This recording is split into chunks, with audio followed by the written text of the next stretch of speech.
Dear students, welcome to क्षितिज. आज आपण बघणार आहोत एन्व्हायरमेंट आणि इकॉलॉजीचा महत्वाचा पार्ट, ज्याच्यावरती 100% आपल्याला परीक्षेला प्रश्न पाहायला मिळतो.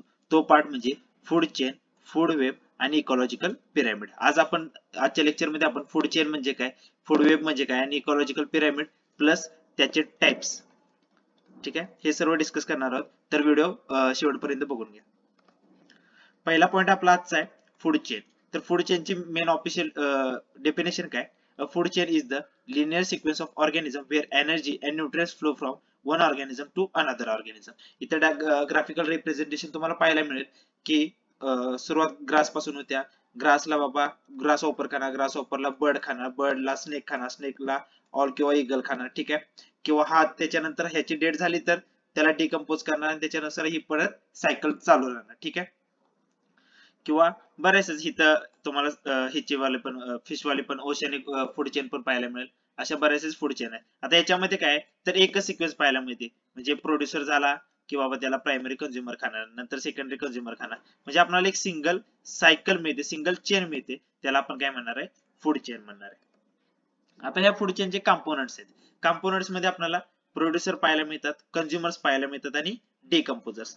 जसं की आपला इथं जे ग्रास आहे त्याला आपण काय म्हणणार आहे, प्रोड्युसर. कारण का ग्रास काय करू शकतो, फोटोसिंथेसिस करतो. फोटोसिंथेसिस थ्रू अन्न प्रिपेअर करणार आहे आणि मग ते पुढे ट्रॅव्हल करणार आहे, ठीक आहे. आता प्रोड्युसर मध्ये काय काय येणार आहे तर सगळे ऑटोट्रॉप्स. आता तुम्हाला कन्सेप्ट माहित असेल, ऑटोट्रॉप्स म्हणजे काय, organism which produce their own food, ठीक आहे. स्वतःचं अन्न स्वतः तयार करतात, त्यांना आपण काय म्हणतो, ऑटोट्रॉप्स म्हणतो, किंवा त्याला मराठीमध्ये आपण स्वयंपोषी म्हणतो, ठीक आहे. तर याचा ऑपोजिट काय असतं तर हेटेरोट्रॉप्स असतं, ठीक आहे. हे हेटेरोट्रॉप हे स्वतःचं अन्न स्वतः तयार करू शकत नाहीत, ठीक आहे. त्यामुळे त्यांना दुसऱ्याच्या वरती डिपेंड राहावं लागतं. आता प्रोड्युसर सगळ्यात बेसिकला खाली कोण येणार आहे तर प्रोड्युसर मध्ये क्रॉप प्लांट्स असतील, ट्रीज असतील, ग्रास असतील, फ्लॉवरिंग प्लांट्स असतील, हे सगळे प्रोड्युसर मध्ये येणार आहेत. ग्रीन प्लांट्स आणि अल्गी का तर हे स्वतः जाणं स्वतः तयार करतात त्याच्यामुळे. आता प्रोड्युसर झाल्यानंतर प्रोड्युसरना जे पहिल्यांदा खातात, ठीक आहे, ते काय असणार आहेत बाबा, कंझ्युमर. इथून पुढचे सगळे कंझ्युमर असणार, म्हणजे दुसऱ्यावर डिपेंड. आता त्यातला पण पहिला पॉईंट कोणता तर प्रायमरी कंझ्युमर. प्रायमरी कंझ्युमर कायम हे हर्बिव्हरसच असणार आहेत. आता हर्बिव्हरस म्हणजे काय, जे प्रोड्युसरना खातात त्यांना आपण हर्बिव्हरस म्हणतो, ज्याला आपण साध्या आपल्या भाषेमध्ये म्हणू शकतो की व्हेजिटेरियन, ठीक आहे. जे व्हेजिटेरियन आहेत त्यांना आपण काय म्हणणार आहे, हर्बिव्हरस. ज्याच्यामध्ये बाबा ग्रॉसहॉपर येणार, बी येणार, अँट येणार, बटरफ्लाय येणार, किंवा डिअर येईल, रॅबिट येईल, हे सगळे काय करतात, गवत वगैरे खातात. यांना आपण काय म्हणणार आहे, हर्बिव्हरस, ठीक आहे. हर्बिव्हरस म्हणजे आपल्या साध्या लँग्वेज मध्ये व्हेजिटेरियन, ठीक आहे. त्यानंतर सेकंडरी कंझ्युमर. सेकंडरी कंझ्युमर त्याच्यामध्ये स्मॉल कार्निव्हरस येतात. आता कार्निव्हरस म्हणजे काय, कार्निव्हरस असे अॅनिमल्स जे की ज्यांना आपण आपल्या भाषेमध्ये नॉन व्हेज म्हणू शकतो, ठीक आहे. नॉन व्हेजिटेरियन का, कारण का ते हे ग्रास ऑपरला खाणार आहेत, ह्या बीजला खाणार आहे, बटरफ्लायजला, किंवा ह्या डिअरला आणि रॅबिटला खाणारे बरेचसे गोष्टी येतील, ते वाले सगळे आपल्याला स्मॉल कार्निव्हरस मध्ये पाहायला मिळतील, ठीक आहे. त्याच्यानंतर टर्शियरी कंझ्युमर, हे पण लार्ज कार्निव्हरस. कार्निव्हरस म्हणजे नॉन व्हेजिटेरियन वाले येणार, जे मांस खाण्यावरती फक्त डिपेंड असतात ते वाले, ठीक आहे. Snakes, big fish. आता स्नेक्स वगैरे काय, मॉसला वगैरे, या मॉसला खाणार, फ्रॉगला खाणार, ठीक आहे. याच्यामध्ये स्नेक्स वगैरे ह्या गोष्टी येतात. आता स्नेक काय झाला तर कार्निव्हरस झाला. त्याच्यानंतर क्वाटर्नरी कंझ्युमर, त्याला आपण टॉप प्रेडेटर किंवा एपिक्स त्याला कंझ्युमर पण म्हणतो, ठीक आहे. का तर त्याच्यानंतर जे पुढचे फूड चेन तेवढी सस्टेन करू शकत नाही. त्याच्यामध्ये काय येतं बाबा, लायन्स, टायगर्स, हे काय झाले, एपिक्स झाले, कारण का ह्याच्यानंतर ह्यांचं भक्ष करणार कोणच आपल्याला पाहायला मिळत नाही. आता टाइप्स आपण काय बघितलं बाबा, ऑटोट्रॉप्स आपली कन्सेप्ट क्लिअर झाली. त्याच्यानंतर हेटेरोट्रॉप्स पण आपली कन्सेप्ट क्लिअर झाली. अनेक असते, ठीक आहे, की ह्याच्यामध्ये आपण काय बघितलं, कार्निव्हरस बघितलं, हर्बिव्हरस बघितलं. कार्निव्हरस झाले कोणते, जे की नॉन व्हेजिटेरियन आहेत, म्हणजे मॉस वगैरे खातात, त्यांना आपण कार्निव्हरस म्हणणार आहे. हर्बिव्हरस मध्ये आपल्याला जे व्हेजिटेरियन आहेत, ठीक आहे, ते पाहायला मिळतात. आता काय काय आपल्यासारखी पण लोक आहेत जे काय करतात बाबा, व्हेजिटेरियन पण खातात आणि नॉन व्हेजिटेरियन पण खातात. बरेचसे पक्षी असतील, हे काय आहेत बाबा, इन्सेक्ट्सला पण खातात आणि म्हणजे हर्बिव्हरस पण आहेत, ठीक आहे, जे सीड्स वरती वगैरे पण त्यांचं जीवन असतं. त्यांना काय म्हणायचं, त्यांना आपण म्हणणार ओमनिव्हरस. काय म्हणणार त्याला, ओमनिव्हरस, ठीक आहे. तर आपला प्रोड्युसर वाला पार्ट क्लिअर झाला, कंझ्युमर वाला पार्ट क्लिअर झाला, म्हणजे हा पिरॅमिड आपला इकडचा तर संपलाय. त्यानंतर डिकम्पोजर. डिकम्पोजर म्हणजे काय, हे जे अपेक्स प्रेडेटर आहेत, ठीक आहे, ज्याच्यामध्ये लायन येतो, टायगर येतो, ह्यांची कधी ना कधी डेट होणार आहे. डेट झाल्यानंतर जमिनीवरती पडल्यानंतर ते तसं राहणार आहे का, नाही. तर त्याचं आपल्याला कुजवण्याची प्रक्रिया मिळते किंवा त्याचं डिकम्पोजिशन मिळतं. त्यालाच आपण आणि ते करायचं काम कोण करतं तर डिकम्पोजर. त्या डिकम्पोजर मध्ये कोणाचा समावेश होतो तर बॅक्टेरिया असू दे, फंगाय असू दे, हे काय करतात, जे डेड ऑर्गॅनिक मॅटर आहे त्याला काय करतात की त्याला कुजवायचं आणि ते सगळे न्यूट्रिएंट्स कुठे जाणार आहेत, मग ते जमिनीमध्ये जाणार आहेत. म्हणजे तुम्हाला सायकल कळली का की बाबा ह्या ग्रासला ग्रास ऑपर खाणार, त्याला स्पॅरो खायला स्पॅरोला, स्नेक खायला स्नेकला, आउल खाईल आउलला खाल्ल्यानंतर काय होणार आहे की बाबा त्याला डिकम्पोज करणार आहेत. ठीक आहे, तो त्याची डेट झाल्यानंतर त्याला डिकम्पोज करणार आहेत, सॉइल मध्ये चांगले न्यूट्रिएंट्स आले आणि तेच न्यूट्रिएंट्स चांगले ग्रो करून कोण परत ग्रास येणार आहे आणि परत ही सायकल अशी चालवणार आहे. म्हणजे जे न्यूट्रिएंट्स आहेत ते सायक्लिंग मोशन मध्ये कायम आपल्या इकोसिस्टम मध्ये ट्रॅव्हल करत राहणार आहेत. आता या फूड चेनचे पण टाइप्स आहेत की असं नाही की कायम फूड चेन चालू होताना बाबा प्रोड्युसर म्हणजे जो कोण ग्रास आहे त्याच्यापासूनच चालू हो, असं कायम होणार आहे का? नाही, तसं पॉसिबलच नाही. मधूनच फूड चेन चालू होऊ शकते. ठीक आहे, तर याच्यामध्ये पहिला टाइप येतो ग्रेजिंग फूड चेन. आता ग्रेजिंग फूड चेन कोणाला म्हणायचं, जे आता आपण बघितली ती वाली, ज्याच्यामध्ये बाबा green plants, grass hopper, frog, snake आणि हॉक किंवा इथं बरेचसे काय ईगल येईल किंवा आपलं ऑल येईल, ही जी आपली रेग्युलर आहे, जी प्रोड्युसर पासून ग्रीन प्लांट्स पासून चालू होते. ठीक आहे, ग्रीन प्लांट्स नंतर हर्बिवरस नंतर कार्निवरस, त्याला आपण ग्रेजिंग फूड चेन म्हणणार आहे. आणि पुढचा पॉइंट येतो आपला डेट्रिटस फूड चेन. आता डेट्रिटस फूड चेन म्हणजे काय, डेड ऑर्गॅनिक मॅटर पासून जी चालू होती त्याला आपण डेट्रिटस म्हणणार आहे. डेट्रिटस झाल्यानंतर येणार आहे डिकम्पोजर, डिकम्पोजर नंतर येणार आहे डेट्रिटस फीडर. म्हणजे काय, याच्यामध्ये तुम्हाला एक्झाम्पल मिळेल की डेड लिव्हज आहेत बाबा, ह्याचं काय कुजणारच आहेत, ते कुजणार ह्याच्यानंतर पण त्याच्यावरती काहीतरी जे वूड लॉज असतात, छोटे छोटे किडे असतात ते जगतात आणि त्या किड्यांनाच परत कोण खाणार आहे, हा ब्लॅक बर्ड किंवा बाकीचे पक्षी खातील, ते आपले येणार आहे डेट्रिटस फूड चेन मध्ये. ठीक आहे, आता आता आपण एक सिक्वेन्स बघितला की काय बघितला की ग्रास आला, ग्रासला खाणारा ग्रास हॉपर आला, ग्रास हॉपरला खाणारा फ्रॉग आला, त्या फ्रॉगला खाणारा स्नेक आला, त्या स्नेकला खाणारा ईगल आला. ठीक आहे, ही काय झाली बाबा, एक चेन झाली आपली. ठीक आहे, ही एक चेन झाली. पण असंच कायमच असं होणार आहे का? नाही. या ग्रासला खाणारा डिअर पण असू शकतो. ठीक आहे, ह्या डिअरला खाणारा लायन डायट येईल किंवा ह्याला खाणारा कोण आपला हायना पकडू. ठीक आहे, ह्याला हायना खाऊ शकतो आणि ह्या हायनालाच परत कोण खाऊ शकतं, हा लायन खाऊ शकतो किंवा ह्याला टायगर खाऊ शकतो किंवा परत ह्या डिअरला फॉक्स खाऊ शकतो. ठीक आहे, ह्या फॉक्सला परत लायन खाऊ शकतो. म्हणजे असं ठरलेलं आहे का बाबा हा सिक्वेन्स ह्याने ह्यालाच खायला पाहिजे, त्याने त्यालाच खायला पाहिजे. ही जी सिंगल सिक्वेन्स आहे ह्याला आपण म्हणणार आहे फूड चेन. पण आता काय झालं, हे सगळे मिक्स आहे. जसं की आपल्याला इथे पाहायला मिळते बाबा ग्रास आहे, ग्रासला ग्रास ऑफर खाल्ला, पण तिकडेच आपल्याला परत इकडे माउस पाहायला मिळतो. आता माउसला डायरेक्ट ईगल पण खाऊ शकतो, स्नेक पण खाऊ शकतो, ह्या स्नेकला हे पण खाणार आहे. ठीक आहे, असं पण आपल्याला सिक्वेन्स पाहायला मिळते. किंवा ट्रीज आहे, इथं डिअर आहे, आता इमेज वरती जाऊ नका, ह्या डिअरला परत लायन न खाल्लं.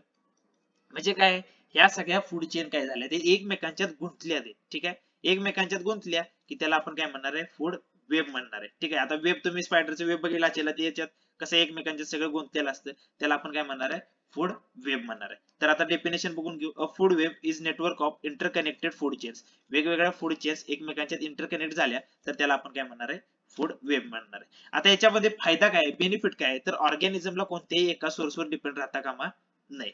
ठीक आहे, जसं की बाबा लायन हा डिअरला खातोय. ठीक आहे, लायन हा डिअरला खातोय, पण आता समजा डिअर नाहीत, मग त्याला काय जाणार आहे का, नाही बाबा तो बाबा झेब्रा खाईल. ठीक आहे, बाबा झेब्रा नसेल तर ते वाईल्ड बफेलोस खाईल. ठीक आहे, वाईल्ड बफेलोस खाईल. म्हणजे असे बऱ्याचशा त्याला सोर्स उपलब्ध राहते ते. म्हणजे बाबा बॅलन्स तरी कदाचित राहू शकतो. म्हणजे काय इम्पॉर्टन्स काय, स्टॅबिलिटी. फूड वेबचा फायदा काय सगळ्यात जास्त, तर स्टॅबिलिटी. जसं की बाबा स्नेक्स काय मॉसला खाते ते. ठीक आहे, पण त्याला आता मॉसच मिळणार झाले, तेव्हा तो दुसरं काहीतरी बाबा फ्रॉग खाईल. ठीक आहे, म्हणजे हे काही एकमेकांच्यात वेब असल्यामुळे तो काय ऑर्गॅनिझम आपल्याला तो सर्व्हाइव्ह करू शकतो. म्हणजे काय, if one spaces disappears other can buy shifting alternative food sources. म्हणजे दुसरीकडे ते शिफ्ट होऊ शकतात. ठीक आहे, तर हे झालं फूड वेबचा इम्पॉर्टन्स. पुढचा आपला पॉइंट आहे, आता आपण बघितलं काय, तर फूड चेन बघितला, त्याच्यानंतर फूड वेब बघितला. आता थर्ड पॉइंट आहे आपला इकॉलॉजिकल पिरॅमिड. ठीक आहे, आता पिरॅमिड सगळ्यांनी बघितला असेल. पिरॅमिड कुठला, आपला जो इजिप्शियन पिरॅमिड म्हणजे असा त्रिकोण असतोय. तर याच्यामध्ये एक कायम गोष्ट लक्षात ठेवायची, पिरॅमिडचा बेस आपल्याला ब्रॉडर मिळतो आणि त्याचा जो हे आहे टॉप आहे, अपेक्स आहे, ते आपल्याला वरती जाईल तसं तसं नॅरो मिळणार आहे. आता ह्या पिरॅमिड मध्ये काय आहे, तर हा जो पिरॅमिड आहे त्या पिरॅमिड मध्ये वेगवेगळे मजले केलेत. आपल्या घरात जसे मजले असते ते लेवल्स असते, तसे मजले केलेत. त्या मजल्यांना आपण काय म्हणणार आहे, ट्रॉपिक लेवल. काय म्हणणार त्याला, ट्रॉपिक लेवल. आता कधी पण आपण मोजताना कधी ग्राउंड फ्लोअर मोजतो का, ग्राउंड फ्लोअरला कधी पहिल्या फ्लोअरला आपण फर्स्ट फ्लोअर म्हणत नाही. तसंच ह्याच्यामध्ये पण जो खालचा आहे त्याला आपण फर्स्ट ट्रॉपिक लेवल म्हणणार नाही. फर्स्ट ट्रॉपिक लेवल आपली कुठली चालू होणार आहे, तर इथं प्रायमरी कंझ्युमर पासून आपली फर्स्ट ट्रॉपिक लेवल येणार, नंतर सेकंड येणार, नंतर थर्ड येणार. खाली प्रोड्युसरला कधी फर्स्ट ट्रॉपिक लेवल इमेज मध्ये पण टाकायचं नाही, तसं डायग्राम होऊ शकत नाही. ठीक आहे, तर आता डेफिनेशन बघू इकॉलॉजिकल पिरामिडची. Ecological pyramid are graphical representation of relationship between different trophic levels. आता ट्रॉपिक लेव्हल्स म्हणजे काय, हेच खाली प्रोड्युसर, नंतर प्रायमरी कंझ्युमर, नंतर सेकंडरी कंझ्युमर, टर्शियरी कंझ्युमर, नंतर क्वाटर्नरी कंझ्युमर. आता हे एनर्जी ट्रान्सफर दिले हे पण आपण बघणार आहे पुढे, ठीक आहे. तर हे झालं पिरामिड. आता पिरामिडचे 3 टाइप पडतात. पहिला पिरामिड म्हणजे कोणता, नंबर पिरामिड, पुढचा बायोमास आणि त्याच्यानंतर पिरामिड ऑफ एनर्जी. आता नंबर पिरामिड म्हणजे काय, कोणत्या ट्रॉपिक लेवलला किती ऑर्गॅनिझम आहेत, त्यांची संख्या किती आहे, ठीक आहे, तो वाला. Shows the number of the individuals at each tropic, ठीक आहे, प्रत्येक ट्रॉपिक लेवलला किती त्याचा नंबर आहे ते आपल्याला बघायचं आहे. आता हा पिरामिड कायम आपल्याला असतो आणि आपल्याला तो इन्व्हर्टेड पण पाहायला मिळतो, ठीक आहे. अपराइट म्हणजे काय की बाबा त्याचा ब्रेस लॉंगर मोठा असणार आहे. म्हणजे काय, जसं की आपण जंगल बघितलं तर जंगलामध्ये गवताची संख्या जास्त असणार आहे, गवतापेक्षा हरणं कमी असणार आहेत आणि हरणांच्या पेक्षा सिंह वगैरे वाघ वगैरे हे कमी असणार आहे. हळूहळू संख्या काय होणार आहे, कमी होणार आहे. तेव्हा आपल्याला असा उभावाला ट्रायंगल मिळणार आहे, त्याला आपण अपराइट पिरामिड म्हणतो. पण आपल्याला इन्व्हर्टेड मिळू शकतो का, तर 100% मिळू शकतो. पिरामिड हा जो नंबरचा पिरामिड आहे तो आपल्याला अपराइट पण मिळतो आणि इन्व्हर्टेड पण मिळतो. आता इन्व्हर्टेड कधी मिळणार आहे, समजा एक झाड आहे, ठीक आहे, आणि त्या झाडावरती अनेक इन्सेक्ट्स आहेत, तर ते एका झाडावरती अनेक इन्सेक्ट्स राहणार, त्या इन्सेक्ट वरती पण अनेक, किंवा त्या झाडावरती बर्ड्स आहेत, बर्ड्स वरती फीड करणारे अनेक इन्सेक्ट्स असतील. म्हणजे काय आहे की एकच झाड आहे पण तिथं नंतरचा जो लेअर आहे तो पण वाढत गेलाय, म्हणजे पिरामिड काय होणार आहे, उलटा होणार आहे. त्याचा खालचा बेस जो आहे तो नॅरो येणार आहे आणि वरती जसेला तसा तो वाईड होत जाणार आहे, तो आपल्याला इन्व्हर्टेड पिरामिड मिळणार आहे, ठीक आहे. पुढचा पिरामिड आहे बायोमास. बायोमास म्हणजे काय, वजनामध्ये कन्सिडर करायचं, ठीक आहे. आता याच्यामध्ये पण सेम आपल्याला अपराइट पिरामिड पण मिळणार, रेग्युलर जे असते ते अपराइट पिरामिड असतो, जे बाहेर सगळीकडे इकोसिस्टम मध्ये आपल्याला मिळतो, तो आहे तो अपराइट वाला मिळतो. पण इन्व्हर्टेड मिळतो का, तर 100% आपल्याला इन्व्हर्टेड वाला पण मिळतो. इन्व्हर्टेड वाला आपल्याला कुठे मिळतो, तर इन्व्हर्टेड वाला आपल्याला ओशियानिक जी इकोसिस्टम असते त्याच्यामध्ये. जसं की ओशियन मध्ये जर तुम्ही ऑब्झर्व केलं तर जे फायटोप्लॅन्क्टन्स असतात, आता जे गवत असतं ह्याच्यामधलं ओशन वगैरे किंवा वॉटर इकोसिस्टम मधलं, ऍक्वेटिक इकोसिस्टम मधलं, त्याला आपण फायटोप्लॅन्क्टन्स म्हणतो आणि जे अॅनिमल्स असतात त्याला झूप्लॅन्क्टन्स म्हणतो. कधी पण फायटोप्लॅन्क्टन्स पेक्षा झूप्लॅन्क्टन्स हे कायम वजनाने जास्त असणार आहे. त्या झूप्लॅन्क्टन्स वरती स्मॉल फिशेस सर्वाइव्ह करतात. त्या स्मॉल फिशेसचं जर माशांचं जर वजन केलं तर ते कायमच ज्या बिग फिशेस आहेत जसे की वेल्स वगैरे आहेत त्यांच्यापेक्षा कमीच येणार आहे. म्हणजे जसं फायटोप्लॅन्क्टन्स कडून तुम्ही झूप्लॅन्क्टन्स जाशीला, झूप्लॅन्क्टन्स कडून तुम्ही स्मॉल फिशेस कडे जाशीला, स्मॉल फिशेस कडून बिग फिशेस कडे जाशीला, तर वजन तुम्हाला हे कायम वाढतेलं दिसणार आहे. म्हणजे काय, जो टेरेस्ट्रियल वाला इकोसिस्टमचा जो बायोमासचा पिरियड असतो तो कायम आपल्याला अपराइट म्हणजे उभा मिळणार आहे, आणि जो ओशन वाला असतो तो इन्व्हर्टेडच मिळणार आहे, ठीक आहे. आता पुढचा आणि महत्वाचा पिरामिड तो म्हणजे पिरामिड ऑफ द एनर्जी, ठीक आहे. आता याच्यामध्ये काय, तर याच्यामध्ये एक गोष्ट कायम लक्षात ठेवायची, the pyramid of the energy is always upright. हा कायम तुम्हाला अपराइटच मिळणार आहे, मग ती ओशनिक असू दे नाहीतर टेरेस्ट्रियल इकोसिस्टम असू दे, कायम तुम्हाला अपराइटच मिळणार आहे. ह्याच्यामध्ये काय दाखवलं जातं, तर एनर्जीचा फ्लो कसा होतो हे याच्यामध्ये दाखवलं जातं, ठीक आहे. तर आता इथे एक मागची इमेज बघू शकता तुम्हाला, इथं काहीतरी 10% दिसते का, प्रत्येक एनर्जी फ्लो करताना प्रत्येक ट्रॉपिक लेवलला जाताना 10% पुढे एनर्जी जाते आणि राहिलेली 90% एनर्जी काय आहे, तर त्या ऑर्गॅनिझमला सर्व्हाइव्ह करण्यासाठी युज केली जाते किंवा त्याची एनर्जी तेवढी लॉस होते. फक्त 10% एनर्जी पुढे पास ऑन केली जाते, ठीक आहे. ह्या एनर्जी पिरामिड मध्ये फक्त 10% एनर्जी पुढच्या ट्रॉपिक लेवल म्हणजे प्रोड्युसर कडून इकडे जाताना फक्त 10% एनर्जी फ्लो करणार आहे, म्हणजे हा लॉस होतोय. आणि ही 10% जाते बाबा हे कोणी सांगितले, तर लेंडेमन नावाचा एक सायंटिस्ट होता, त्याचा हा रूल आहे की 10% पुढे एनर्जी जाणार आहे, 90% एनर्जी लॉस होणार आहे, हा त्याचा लॉ आहे. आणि असं होतच इकोसिस्टम मध्ये आपल्या, ठीक आहे. तर आज आपण डिस्कस केले 3 पॉइंट्स, फूड चेन, त्याच्यानंतर फूड वेव्ह आणि इकॉलॉजिकल पिरामिड. इकॉलॉजिकल पिरामिड मध्ये पण आपण 3 गोष्टी बघितल्या, नंबर पिरामिड, त्याच्यानंतर आपण बायोमास पिरामिड बघितला आणि त्याच्यानंतर पुढचा आपण एनर्जी पिरामिड, हे 3 पिरामिड बघितले. होप तुम्हाला हे सगळं समजलं असेल, ठीक आहे. तर व्हिडिओ आवडला असेल तर व्हिडिओला लाईक करा आणि या चॅनल वरती आपल्या असे नवीन नवीन व्हिडिओ येत राहतात, तर त्या व्हिडिओसाठी आपल्या चॅनलला सबस्क्राईब करा. थँक्यू.